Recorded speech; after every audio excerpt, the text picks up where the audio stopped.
Alrighty. So the title of the message tonight is Unforgiveness, Part 1, The Poison We Drank. Now, I had to use this picture because, well, that's our cat. And if you can tell, he's been shaved. So he's a long-haired cat, and he had all these mats in his fur, and we couldn't comb him out. You know, he wouldn't sit still, so we had to shave all of the mats off of him. And this was right after we did that. He climbed right up in the chair and gave me the cat butt. He said, "Talk to the tail, because I am not talking to you." He was not very happy about it. So anyways, as I was looking for a picture, I couldn't really resist to use that one. It really doesn't have a lot to do with the message, except maybe God will speak to you something through that. But it was certainly entertaining to see him jump up there and not look at me. I was calling his name, too. I was like, "Hobbs, Hobbs, Hobbs." And he's like, "Nope, nope, nope, nope." You could take my picture that way. So Marianne Williamson said, "Unforgiveness is like drinking poison yourself and waiting for the other person to die." You know, forgiveness is the essential element to our soul. It's the very decision that God made that allows us to just be here today.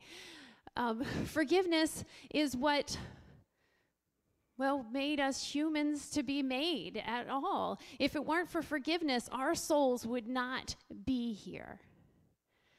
And when we reject forgiveness, when we deny forgiveness, even of others, we are denying our soul this life-saving element of forgiveness. And similarly, when poison gets into your body, it blocks your cells from receiving an essential element that allows your cells to live.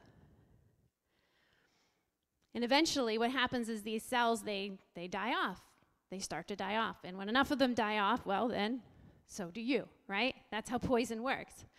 So with unforgiveness, it's like drinking a poison that affects every cell of our soul. It prevents us from receiving that life-saving forgiveness that God has for us. It leaves us angrier and angrier until eventually our souls, they just don't thrive any longer as Christ followers. Our souls breathe heavy and labored. And I'm not going to make any mistake here. I have to be honest. Unforgiveness is a huge subject.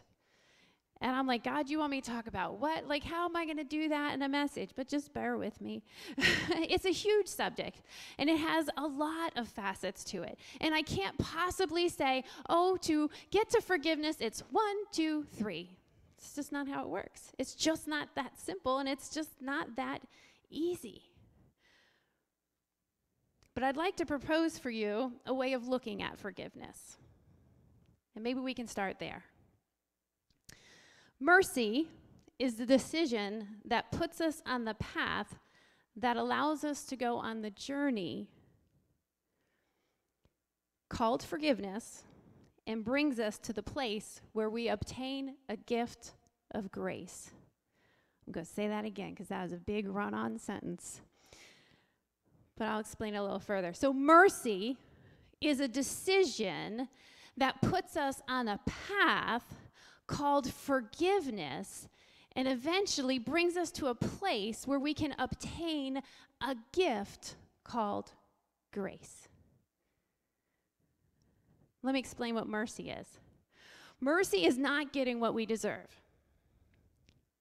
And when we make a decision to have mercy on someone who has hurt us in some way, then that decision is what puts us on a path where we may journey towards forgiveness.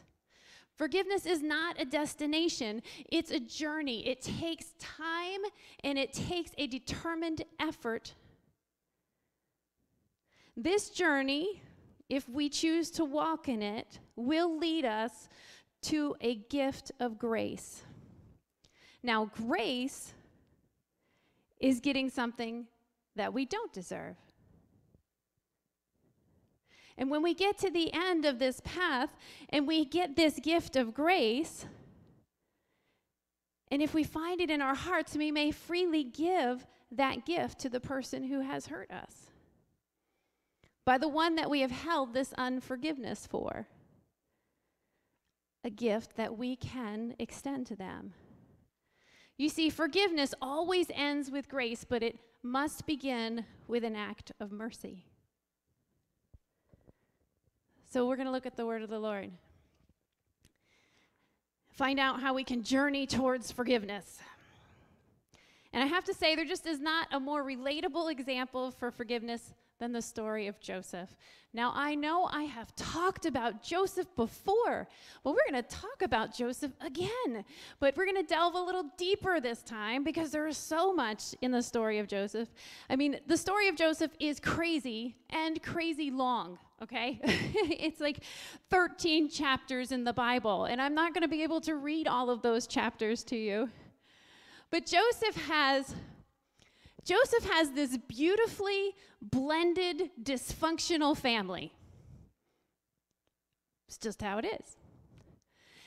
Joseph's father has 4 wives. He has 12 brothers and a few sisters, but the Bible doesn't bother to tell us too much about them. There's jealousy among all of the siblings. They have hatred for one another. There's lying in the family. Deception. And Jacob, their father, he's no stranger to lying and deception, because Jacob, if you'll remember, he was the baby born second to his twin brother, holding on to his ankle. He's also the man who stole his brother's birthright. Lying and deception runs in the family. And it's no wonder that the family continues to function dysfunctionally. So Joseph's brothers throw him in a pit. They sell him into slavery. And they deceive their father by taking his coat, dipping it in some animal's blood, and they go back to him and they say, "Oh, Daddy, I don't know what happened, but look at his coat. It's got all this blood on it, and he must be dead." So they run back to their father and they lie to him about what happens. You see, this family has some real skeletons in his closet, doesn't it? In fact, the crime against Joseph made by his brothers is never really revealed to his father in Scripture. Jacob goes to his grave not even knowing the whole truth of what has happened in his family. He dies at 147 years old and never knowing the biggest secret in his entire family. You can't help but think, wow, that's messed up. Right? It does give us some solace, though, doesn't it? I mean, to think, these are God's chosen people. And I mean, they are really God's chosen people, because when they say they are the children of Abraham, Isaac, and Jacob, I mean, we're talking the big 3 here, right? Abraham, Isaac, and Jacob. I mean, God makes no bones about saying that these are his chosen people, that he loves them. It's not like when I'm in Walmart with my family and they're acting a little crazy and I'm like, I don't know them. I don't know them. I do not know them. Put that down. No, it's not like that at all. God says, these are my people. Well, hallelujah. Because if God can work through a mess like that, doesn't it give us hope? That he can work through our messy lives and our messy families and our messy things that have happened? Because I haven't thrown anybody in a pit and sold them into slavery. That's pretty high up there on the no-no list. But we do have some messed up families, don't we? We do have some messed up things going on in our lives, and things happen, and God doesn't walk away and say, oh, I thought she was my chosen daughter, but nope. That's not what he does. He loves us through it all.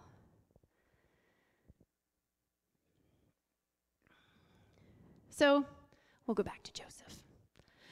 Joseph is wronged by his brothers. I mean, really wronged. I mean, not like they stole his Xbox and wouldn't give it back to him. I mean, like really, really wrong. They took his life from him. They stole his family from him. They took his dignity from him. And they didn't even care if he lost his life. But despite all they did to him, well, Joseph becomes quite successful in spite of all of it, doesn't he? He's second in charge of all of Egypt. That's pretty good. Even Pharaoh himself has the utmost respect for Joseph. So Joseph has gone on with his life. And he's not likely to have thought much about his brothers. Honestly, how do you have time thinking about them when you're second in charge, right? But that has not given him much of a chance to journey this path of forgiveness either. And when his brothers end up in his place asking him for food because they're going to starve to death, well, Joseph is face to face with this hurt all over again. You see, we can go on with our lives, but sooner or later, we'll face that person that hurt us again. And even if we don't face them personally, we're likely to face something that will remind us of that hurt, that'll bring up those tucked down hurt feelings, so that sooner or later, those unresolved feelings, well, they just start rearing up, don't they? And Joseph, looking at his brothers, cannot ignore what has been done to him. We tend to think of Joseph as this superhuman. He's a dreamer. He's a hard worker. He's successful in everything that he does. But we have to remember he is still human, and when his brothers face him, they do not even recognize him. I mean, we have this child story of Joseph where Joseph comes, his brothers come. They're like, hey, it's me, Joseph. Hey, whole family, come. But that is not how the story happened at all. Can you imagine the hurt that Joseph felt? I want you to think about it for a minute. Here are the very people who wanted him dead. They didn't care if they ever saw him again. They sold him into slavery, and they are right in front of Joseph's face, and they do not even recognize him. Joseph gets no recognition for the wrong that was done to him. None at all. There's no apology. There's no remorse. And Joseph reacts probably better than we would have, or, all right, I won't include you guys, better than I would have. But he does not immediately forgive them. Nor does he have mercy on them. There's no hugging it out. You see, Joseph, he is holding all the cards here. He's in a power position. And he's going to hang on to those cards. He's going to keep them. And out of self-preservation and self-protection, he hides who he is, and he hides his hurt from them. In Genesis chapter 42, I'm going to have you turn there. I'm not going to read all those chapters, but a few things. Genesis chapter 42, verse 7. This is what happens when they come. As soon as Joseph saw his brothers, he recognized them, but he pretended to be a stranger, and he spoke harshly to them. "Where do you come from?" he asked. I'm sure you can relate to this response. I mean, this is what we do, isn't it? I mean, we don't want to be hurt, so we ignore the hurt. We buck up, we hide it even from ourselves, but especially from the person who has hurt us, because we do not want them in any way to know that we still have some hurt. Now, his brothers have come to him for food because there's a famine in the land. So the very people who have wished death upon him have now come to him and asked him to save them. That's quite a turn of events, isn't it? And it seems as though if Joseph has ever thought about getting revenge, this might be a good time. But instead, we do see a first act of mercy. You must remember, Joseph could have done anything to his brothers. He could have thrown them in prison forever, thrown away the key, and left them there to rot and die. Or worse, he could have just had them killed at a word. This is who Joseph was. So he certainly had a lot of power to exact revenge if he wanted to.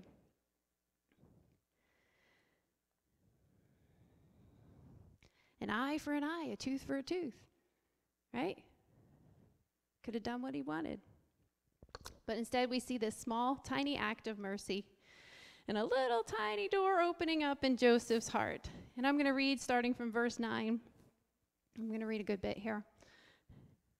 It says, "Then he remembered his dreams about them, and he said to them, 'You are spies. You have come to see where our land is unprotected.' 'No, my lord,' they answered, 'your servants have come to buy food. We are the sons of one man. Your servants are honest men, not spies.'" Could you imagine? I'm sorry, I just got to stop for a moment. I mean, if I were Joseph and these people had done something like this to me, and they could dare to say, "We are honest men," wouldn't you want to slap them or something? We are honest men. We are not spies. "No," he said to them, "you have come to see where our land is unprotected." But they replied, "Your servants were 12 brothers, the son of one man who lives in the land of Canaan. The youngest is now with our father, and one is no more." They're speaking something true there, aren't they? Joseph said to them, "It is just as I told you, you are spies, and this is how you will be tested. As surely as Pharaoh lives, you will not leave this place until your youngest brother comes here." What? Well, anyways, we'll get back to that. Kind of comes out of left field, doesn't it? "Till your youngest brother comes here. Send one of your number to go get your brother. The rest of you will be kept in prison so that your words may be tested to see if you are telling the truth. If you are not, then as surely as Pharaoh lives, you are spies." And he put them all in custody for 3 days. So they're all in custody for 3 days. Joseph is thinking a lot over these 3 days. And he changes his mind. He has a change of heart because he decides what's really important. "And on the 3rd day, Joseph said to them, 'Do this and you will live, for I fear God.'" Oh, must have been talking to God. "If you are honest men," do you hear that? "If you are honest men, let one of your brothers stay here in prison while the rest of you go and take grain back for your starving households." See, Joseph knew there were other people depending. He said, "But you must bring your youngest brother to me so that your words may be verified, that you may not die." And this they proceeded to do. They said to one another, "Surely we are being punished because of our brother. We saw how distressed he was when he pleaded for his life. But we would not listen. That's why this distress has come upon us." Reuben replied, "Didn't I tell you not to sin against the boy? But you would not listen. Now we must give an accounting for his blood." And they did not realize that Joseph understood them, since he was using an interpreter. So they're speaking in their own language, and they think he's Egyptian. He doesn't know what they're talking about. And Joseph turned away from them, and he began to weep. But then he turned back to them and spoke to them again. He had Simeon taken from them and bound before their eyes. So Joseph's brothers have claimed that they have changed. Joseph's not quite ready to believe them. It's understandable, isn't it? But he does not want them to die. He doesn't want his father to starve. He doesn't want the rest of the people in his homeland to starve. And you can see the hurt in Joseph, because I'm pretty sure the second in charge of Egypt does not fall down and cry. But Joseph did. He doesn't even have time to excuse himself to another room. He's so overcome. He turns and he weeps because they hear him talk about that moment in his life that probably went through his head day after day for years and years. He begged for his life. That's where Joseph was. Have you ever begged for your life?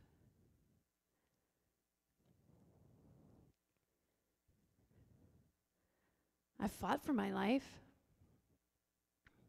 It was a terrifying experience and had to fight to just live. That's different from begging for your life. Joseph faces these people that he has a memory of having begged for his life, and they turned their backs on him.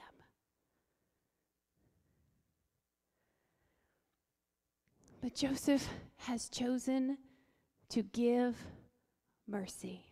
He has chosen to do an act of mercy. And this has put him on the path towards forgiveness. It's a process. It's an evolution, if you will, maybe even a metamorphosis. And Joseph, he does sort of a further half-hearted kind thing. He's kind of messing with his brothers a little bit. He just is. I mean, he's still hurting. And in the forgiveness process, we still hurt, and we still end up hurting each other along the way. You know, we have this Disney fairy tale idea that if we just say these 3 words, I forgive you, we will all hug, the music will begin playing, and everything will fade out, and we will live happily ever after. But forgiveness is not that easy. If forgiveness was that easy, there'd be no Calvary, there'd be no cross, there'd be no nails in those hands, there'd be no nails in those feet, there'd be no shedding of blood. Forgiveness is not easy. It is not a one-time event. It is a path that we can choose to walk on. So this thing that Joseph does is he sends him home with the grain, and he tells his servants, put the money back in their sacks, right? You go, bring back your youngest brother. So they leave, and he's kind of messing with them because he knows when they find that money, they're going to be like, uh-oh, I'm in trouble. Wait, we didn't do that. Now I'm going to have to explain myself, and, they don't know what's going to happen. He's kind of lording his power over them, let's just say that.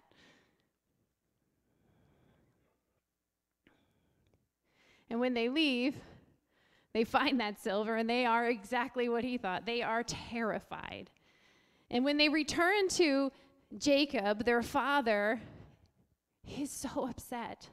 Jacob is upset because they tell him that they need to bring Benjamin, the youngest brother, back. And they also tell him that guess where Simeon is? He's back in prison in Egypt. And Jacob says, there is no way I am letting Benjamin go, because Benjamin is the only thing he has left of Joseph. And so he cries because now he's lost Simeon too, because he knows unless they go back, they can't get Simeon. So now he's been lost. I mean, poor Simeon. Don't you have the feels for him? I mean, seriously, he's in prison, though, for how long? How long has he been there? So what happens is they go back with that, and Jacob says, nope, I'm not going to let Benjamin go. I'm just going to cut my losses. Simeon's gone. Joseph's gone. We're just going to do what we have to do. And guess what happens? They run out of food again, because the famine is getting worse. And they used up what they had, and they come to a point where either Jacob has to let Benjamin go, and they might all live, and he might lose Benjamin, or he doesn't let them go, and they're all surely going to die. So he relents. He allows Benjamin to go. And the brothers, they swear they're going to bring him back. They say, Dad, I promise you, you can, I think it's Judah actually who says, you can have my 2 sons. If I don't come back, you can kill them. Wow, way to parent. Okay? He's like, so this is like how strong their oath is to their father. We will bring him back. I promise you. We swear he is coming back.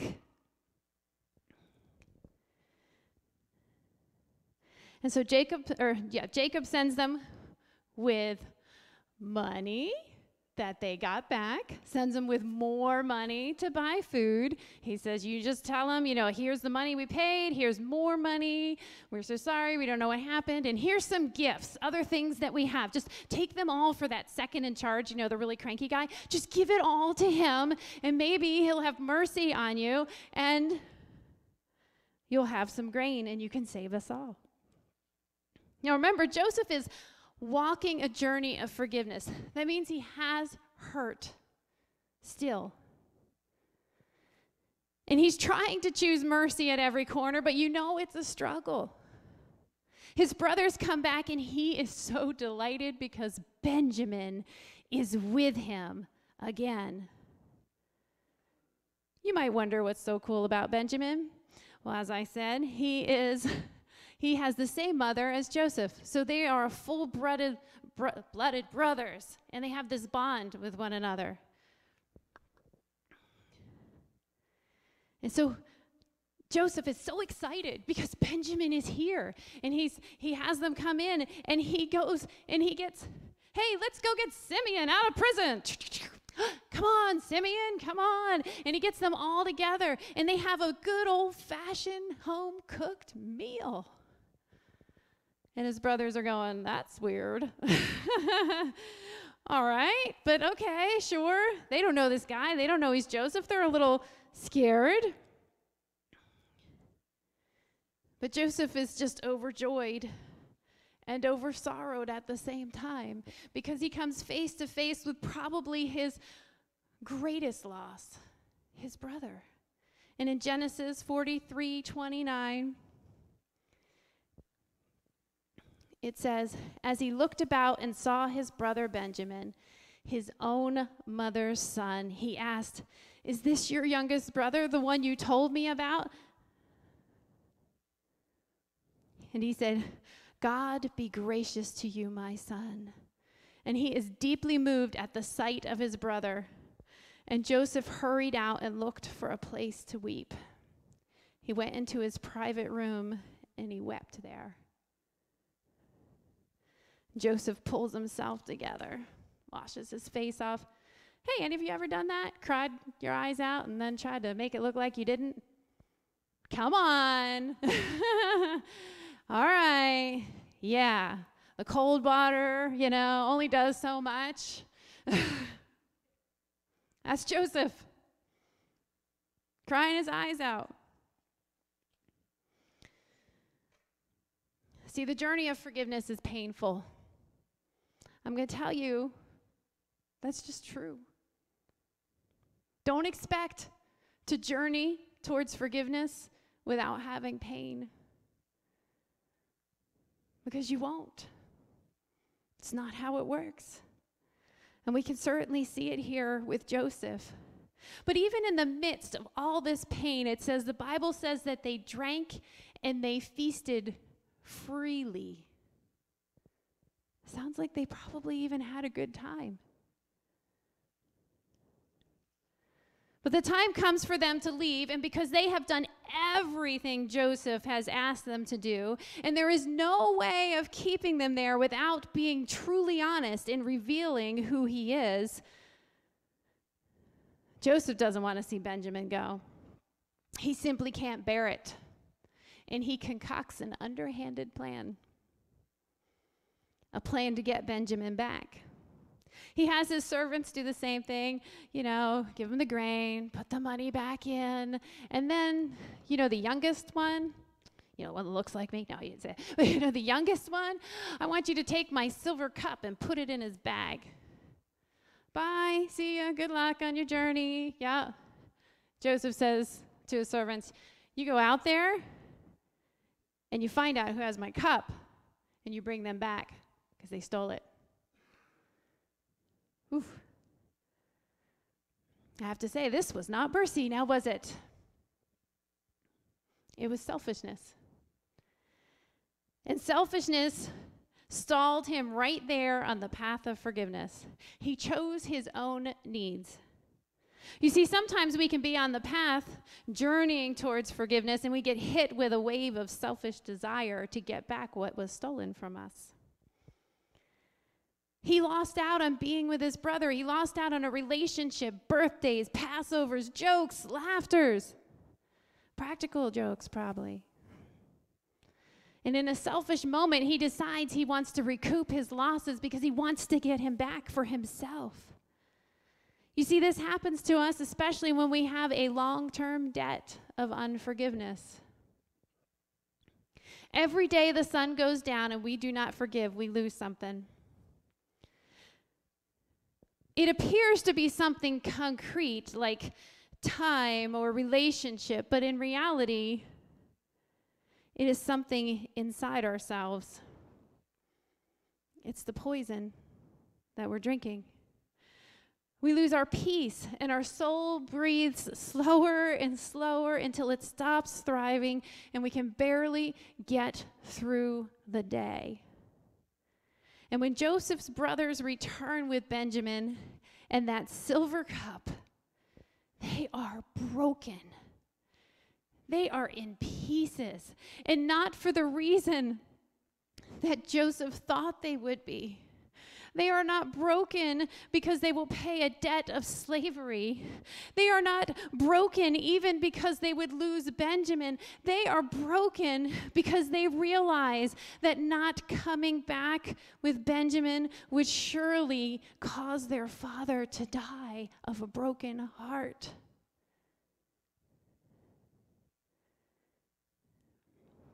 And this is when Joseph comes face to face with who he really is and what this unforgiveness has done for him.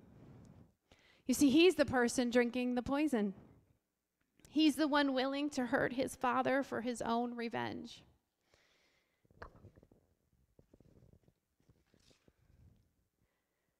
But Joseph takes this huge step on his journey of forgiveness by recognizing what this unforgiveness has actually done to him. By seeing that he was willing to hurt anybody else to get justice for himself. You see, when we choose unforgiveness, and when we refuse to walk down the path of forgiveness, others get hurt along the way. They just do. Our family, our friends, our spouses, those closest to us will take the brunt of our hurt and our anger and everything that we are bottling up inside. But in Genesis chapter 45, verse 14, the antidote to the poison is taken. The antidote is truth and honesty. 45:14. Then he threw his arms around his brother, and he wept. And Benjamin embraced him, weeping. And he kissed all of his brothers, and he wept over them. And afterwards, his brothers talked with him. Wow. I don't know about you, but I read that, and I go, all of this stuff has happened, all of the years. And Joseph says, this is who I am. I'm your brother. The antidote, truth, honesty is taken. And the poison is no longer eating away at Joseph. And something so simple as having a talk.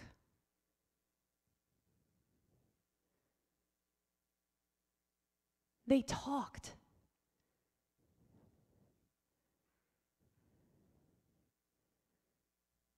Sometimes we have a hard time with just that 4-letter word.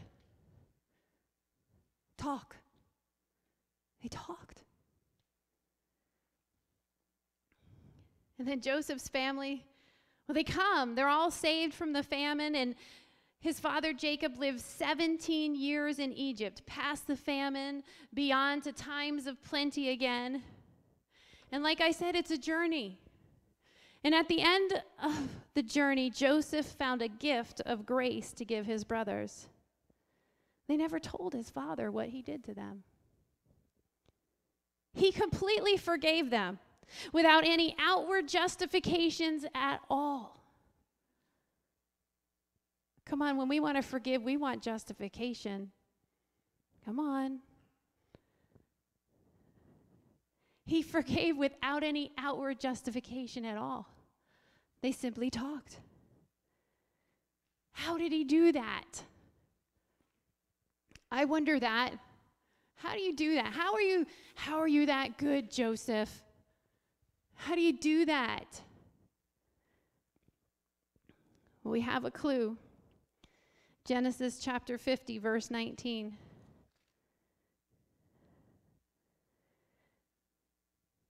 It says, "But Joseph said to them, 'Don't be afraid. Am I in the place of God? You intended to harm me, but God intended it for good, to accomplish what is now being done.'" You see, when we can find ourselves in this place where we can truly see and truly believe that God has been here all along, that he has been in our hurt, and that even though we've been hurt, that we can believe that God's fingerprints are somehow found all over it. Now, make no mistake, this is not an easy place to be in. It certainly wasn't for Joseph, and especially in cases of abuse. How can God be in something like that? Let me make clear, God does not want to see his children suffer. Ever. But there is evil in this world, and that was not by God's design. It was by man's choosing. And bad things will happen. But God will always be with us, even in the darkest of times. And it's 17 years later. Joseph's father has passed away, and his brothers are still afraid that Joseph is going to kill them for what they have done all this time. And they don't even believe that he has truly forgiven them. And that's when Joseph says those words to him, to all of them. But maybe they don't believe him because perhaps they haven't walked the journey of forgiving themselves. And that is what we're going to talk about next week. Unforgiveness, part 2. The false idol.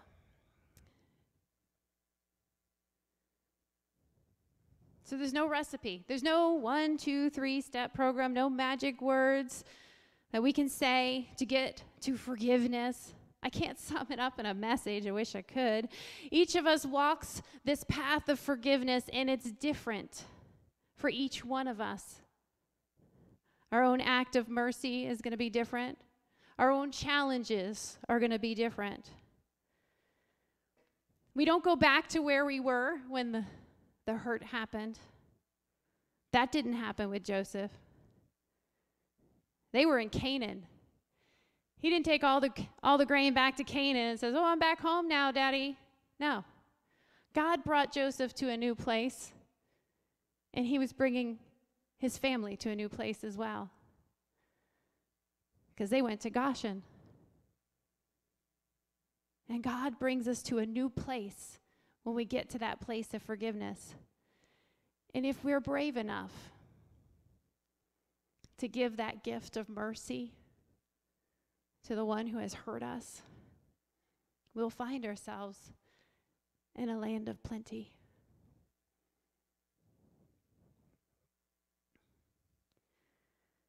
So I can't fix unforgiveness for you today, sorry. But I can encourage you to choose an act of mercy. That's all I can do. I can encourage you, if there's somebody on your heart, something that has happened in your past, I can encourage you to perform an act of mercy. To give to somebody something that they don't deserve.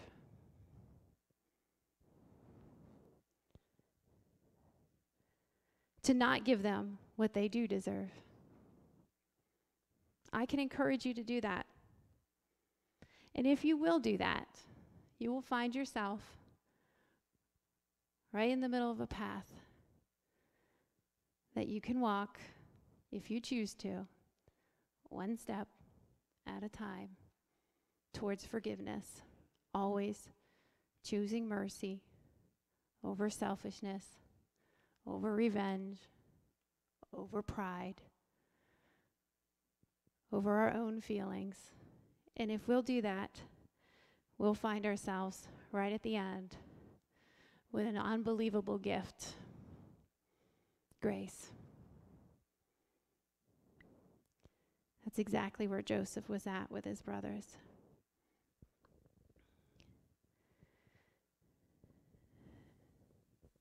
As we head into communion, Jesus was the greatest act of mercy.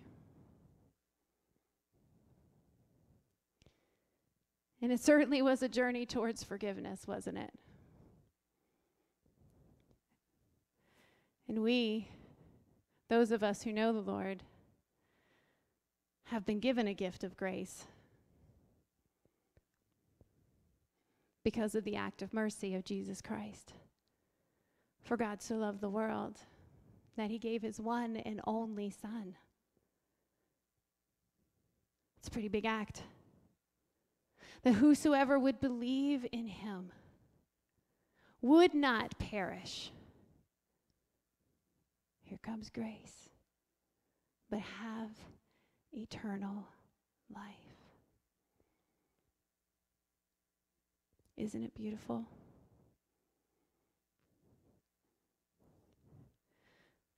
Jesus set the greatest example of forgiveness, even on the cross. Father, forgive them. Forgiveness so deep, so strong, so wide, so incredible. To say that